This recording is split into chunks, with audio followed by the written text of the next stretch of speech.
Hey everyone, welcome back to the UB Post's BeeTime. As always, I'm your host, Olivia Dudley. I'm Ricardo Santiago. It's a pleasure to see you guys again with the new semester, fall 2018. We have a lot going on, but right now, this edition is going to be a little more serious, which is why I haven't said a quirky joke or a cute quip yet. But first and foremost, with the first week finally being over for the school semester so far, I hope everybody's checking their syllabuses to make sure that you guys are on point with your assignments. Yeah, so we know that the semester can be a very difficult time of year, and it's always the time when you're reflecting and things are piling up on you. You all have your home lives and your school lives and work and stuff going on. It's not entirely simple for that to be balanced, and then on top of that, to be taking care of your personal self. So, this video of BeeTime is going to be focused on us wanting to show to you that you're not alone when you're in a negative space, when you're stressed out about what's going on in school or your life in general, and we just want to be there for you. Yes, so real quick question to Olivia, true or false? Mental health is not a big issue. It is a very big issue. It is a very big issue. Mental health is a very concerning topic now, especially with school semesters coming in when you're junior and final senior year. You're going to have a lot of classes stack upon themselves. That's why it's said to check your syllabuses, because you need to plan ahead. Your assignments are going to just continue to stack and build, and sometimes you're going to have just a lot of unhealthy stress, and you're not going to know how to deal with it. And sometimes you deal with the stress in the worst possible way. So we're here to help you out with a few tips of what to do when you're stressed out. Olivia, what do you do when you stress out? Well, when I'm trying to calm down after stressing Or out, detoxing. yes, I usually try to get out. Since I'm in the office so much during the week when I am doing all my homework, I usually try to leave the office. I'll walk to either Starbucks or somewhere out away from everything hectic and busy that's just like piling on my mind, and I'll go and get something to eat. I'll try to find a friend that's not as busy and we can try and hang out, so it's not like I'm completely by myself. It gets rough when you've just been like, having a bad time crying for an hour and a half under your desk. That's not fun. So I like to try and find something fun to do afterwards and like cheer myself up and try to forget that just happened, have something positive to do, try to plan ahead and make something like that I can look forward to, like whether it's gonna be like watching something on Netflix or going home and playing a video game. When I finally get some free time, I can get excited about that, and it's just something to set my mind off of the general negativity and just there's a goal to reach. I think that's important. You should always have some sort of goal that you want to reach within a semester, or just in general in life. Like you should want something that will bring you happiness. That, or alternatively to how I deal with my stress, I go and I actually clean up my apartment. Randomly enough, just doing dishes or sweeping up, it's just cathartic and it helps a lot. Just not thinking about the stress and just thinking of like really mind-numbing things like washing dishes. Wash, rinse, wash, rinse. For some reason, it'll just soothe you seeing something satisfying as that, and it will help your stress levels go down because you're initiating in something that you're getting an accomplishment from. Once your dishes are clean or the apartment's clean, you'll feel better. You'll see that your apartment's now more organized, more clean, and you have more space. It'll open up your mind and help you out with your stress. Alternatively, another thing you could do, just like how Olivia said, you can go outside. Believe it or not, a lot of scientists have agreed that going outside, getting some vitamin D from the sun is helpful. Even though it's extremely hot outside now, going out and just stretching your legs and getting away from it all helps tremendously. And you need to do that sometimes. You need your own personal you time. Because if you're just if you're thinning yourself out there for everyone else, for your assignments, your friends, your family, and you don't have any you time, you're going to put more unnecessary stress upon yourself. So go out. If it's only 15 minutes, set a timer on your phone, go outside, 15 minutes. Just enjoy a walk, sit down, meditate for 15 minutes, clear your mind, and then get right back onto it. That's another good way to detox from stress. However, sometimes the stress will still get to you.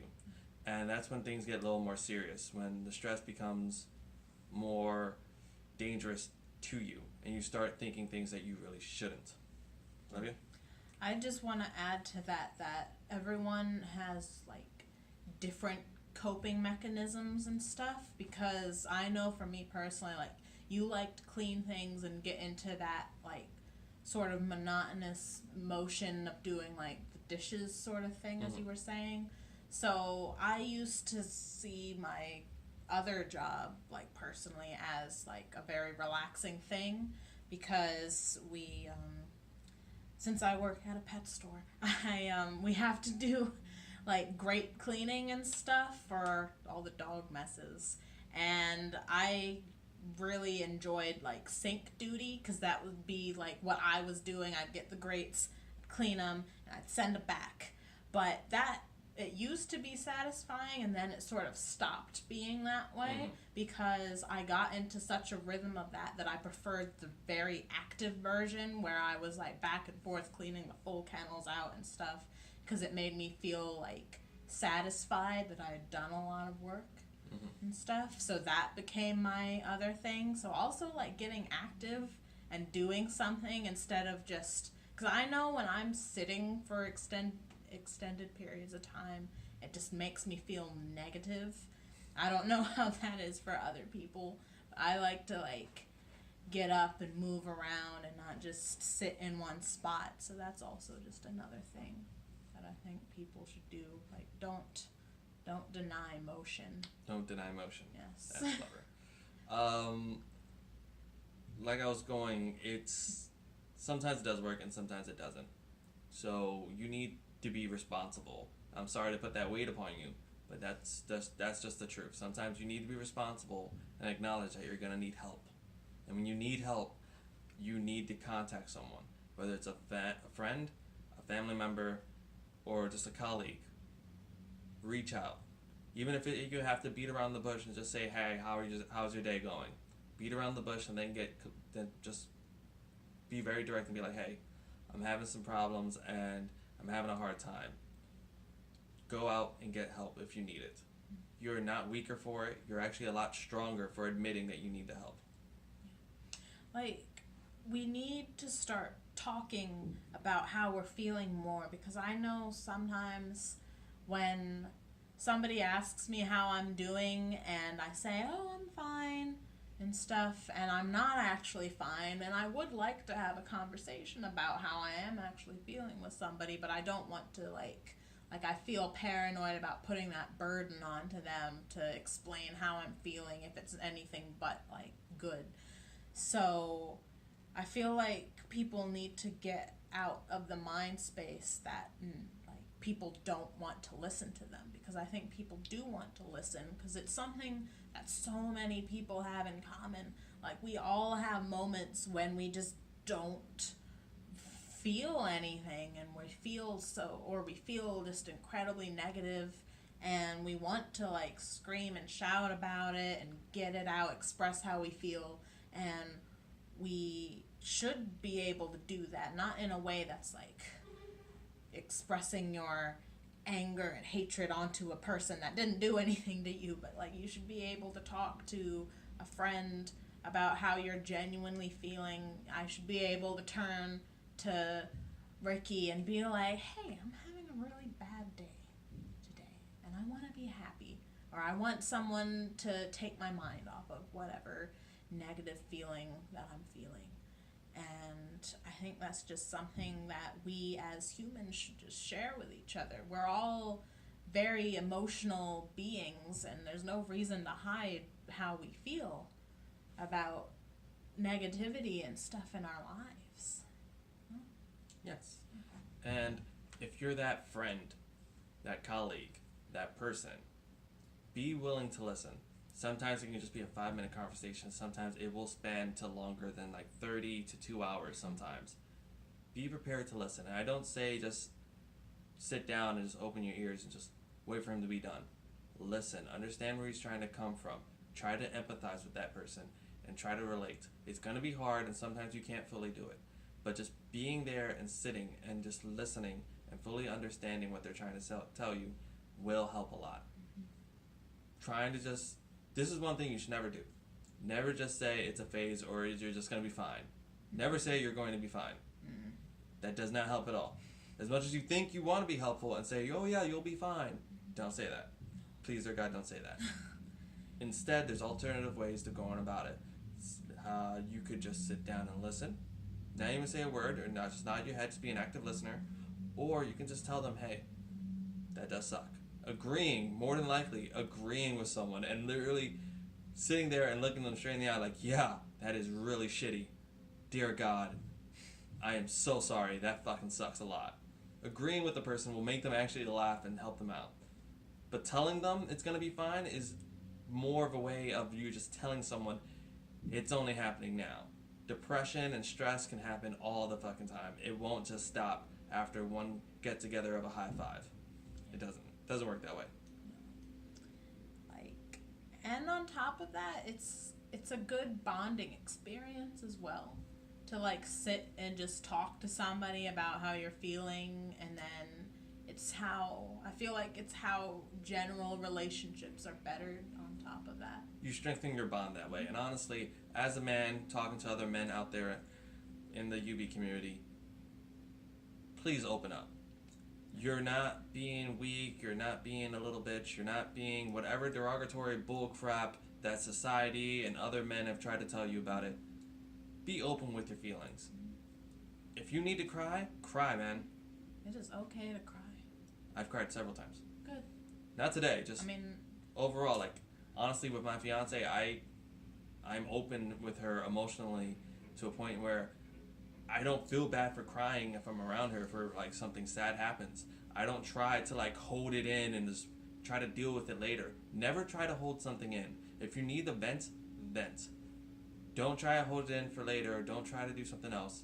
Take the time for you and vent.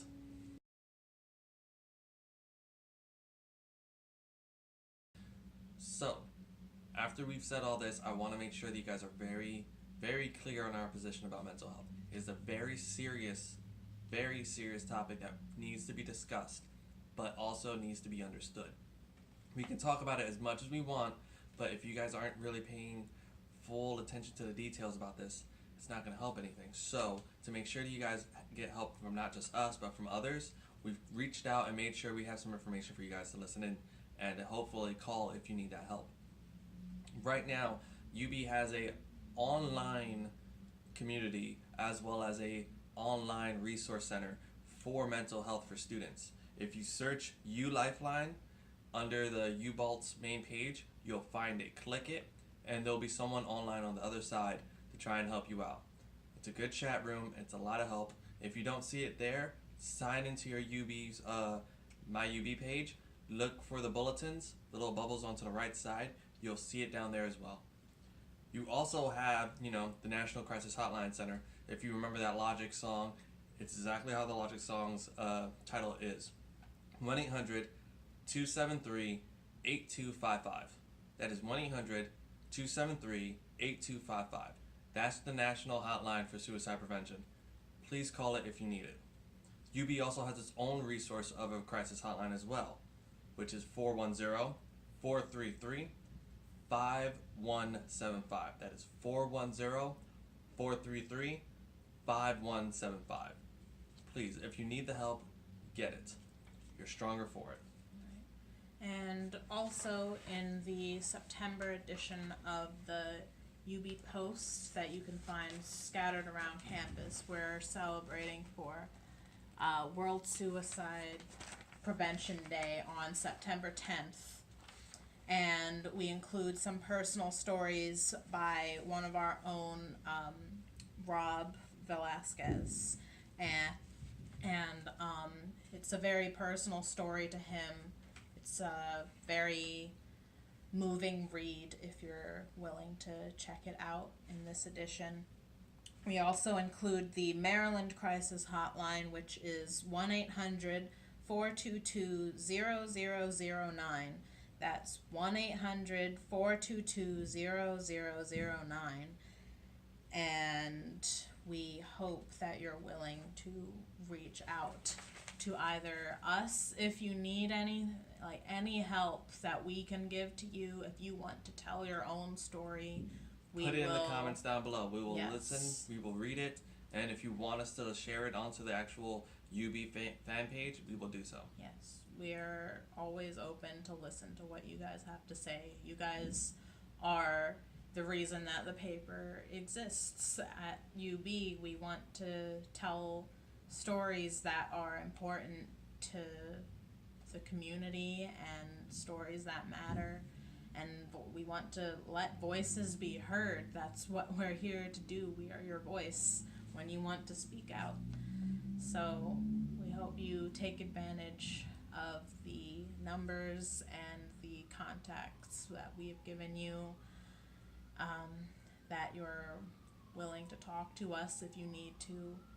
We're always here for you in room 405C at the Student Center if you ever want to talk. That is correct. So please, if you need it, get help. If you know someone who needs it, help them. And honestly, one last tip, sometimes just giving the person a hug helps a lot. I enjoy a good hug. It's a good hug. A good hug helps a lot. Weirdly enough, physical contact helps. So sometimes a hug helps. So, sorry this isn't like our usual BeeTime episodes where it's fun and happy-go-lucky, but this is a serious topic that we needed to discuss to make sure you guys are okay, because we want to see you guys graduate, and we want to see you guys have a long, fulfilling life. Long, fulfilling life doesn't mean happy all the damn time, but it does mean you'll be able to get through the hard times. Yeah. So, as always, she is your host, Olivia Dudley. And he is your other host, Ricardo Santiago. And this has been a special episode of BeeTime. Catch us again.